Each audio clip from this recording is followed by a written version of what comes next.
A land of stories. And with any culture you visit, the best stories belong to the people. That's how you learn where the beating heart and soul of the country resides.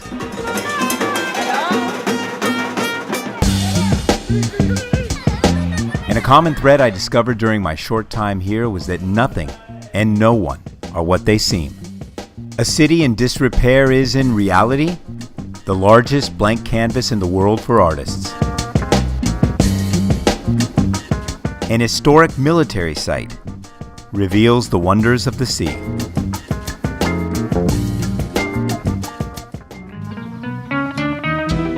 And people whose story you think you can guess reveal surprises at every turn. Following a loosening of restrictions in 2011 on people earning private income, multiple income streams have become common here. Many Cubans now have new or side jobs that pay much more than their official one. And the undisputed kings of this food chain are the drivers.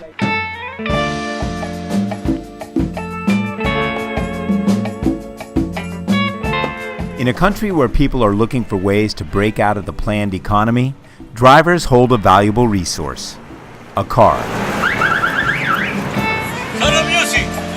This is Javier, the man that drove me through the West Cuban style in his classic 1952 Chevy. From Havana to Viñales. From Cayo Levisa to Playa Girón. To Trinidad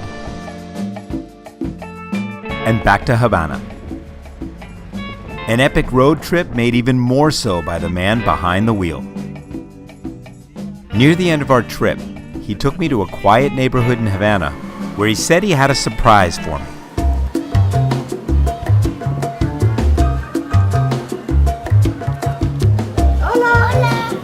Javier's invited me to his house for dinner and also to explain to me what I find to be a really interesting and unique aspect of Cuban life. He lives here with his family, his wife Yumi, and his son, in a nice, comfortable house surrounded by friendly neighbors. Mi pequeño hijo, mira que chiquitico, bro. Es un bandolero y un bandido, chiquitico, estaba jugando bola ahora, con los amigos. Perfecto, look at this kid. We sat down in his living room, surrounded by family photos, where he explained a few things about Cuba's other economy. Ciertamente soy abogado de profesión. Actualmente no estoy ejerciendo la actividad de la abogacía porque tengo mucho más interés en la actividad, ejercer la actividad por cuenta propia. En la actividad de cuenta propia me dedico a la artesanía, actividad artesanal, y además soy chofer profesional.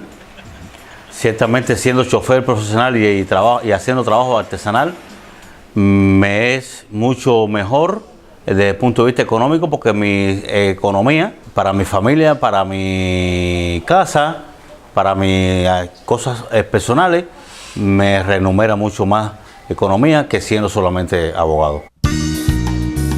A former tenants' rights attorney, Javier discovered he could make a lot more money in the tourism industry. So he ditched his job, bought a 52 Chevy, and creates art to the tune of about 20 times the income he made as a lawyer. Un abogado en Cuba gana alrededor de 400 o 500 pesos moneda nacional. Per mes.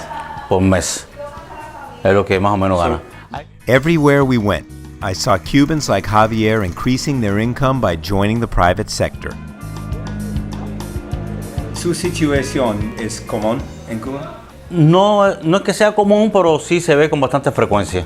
Once a lawyer, always a lawyer. Un abogado ejerciendo otras actividades que le puede representar económicamente mayores intereses que siendo abogado. Sí puede ser posible. Sí. Now, I love a good conversation about economics as much as the next guy. But the smell of fresh beans and picadillo Yumi was preparing in the kitchen was driving us crazy. So it was time to eat. Picadillo is a beef dish served with black beans and rice. Yumi is a fantastic cook, and it was as good as it looks. Classic Cuban comfort food prepared by an expert. I can eat at his house, but I can't drive his car. After that great dinner, Javier took me to the place he now finds joy in his work, his workshop. He begins by cutting planks of wood into the shapes he needs. Next, he uses a grinder to smooth out the edges, and then chooses a hip, cool, Cuba-themed picture and uses glue to press it onto the face of the wood. Then it's over to the stove. Tiene que el objetivo es quemar, fundir el papel con la madera. Then back to the shop for finishing and a final step. Limpia. Me explica que esto es un pegamento que se pone transparente una vez seco. And they're ready to go to market. The next day, Javier showed me the final stop on this income stream, and it led straight to the Mercado Central in Havana. Todo bien. So in Havana, they have a saying, todo bien. It's exactly what it sounds like. It's all good. Javier's products are sold in the central market, and so he's taking me to the store where they're handled. Havana's Mercado Central is located at the waterfront in Havana Vieja. It's a great place to pick up souvenirs because, contrary to conventional shopping wisdom, prices here can actually be better than on the street. He led me through the market to a stall where his art is sold. Only in Cuba. Seriously, Javier not only took me to his studio where he makes the art, now he brought me here to the store at the Mercado Central where he sells the art, and I buy it. But he won't take my money. Es un artista muy puro.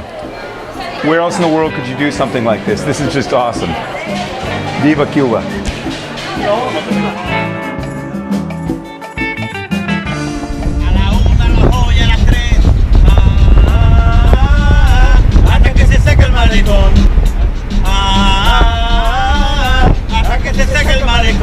¿Es posible yo manejar? Can I drive? No es posible manejar. I tried.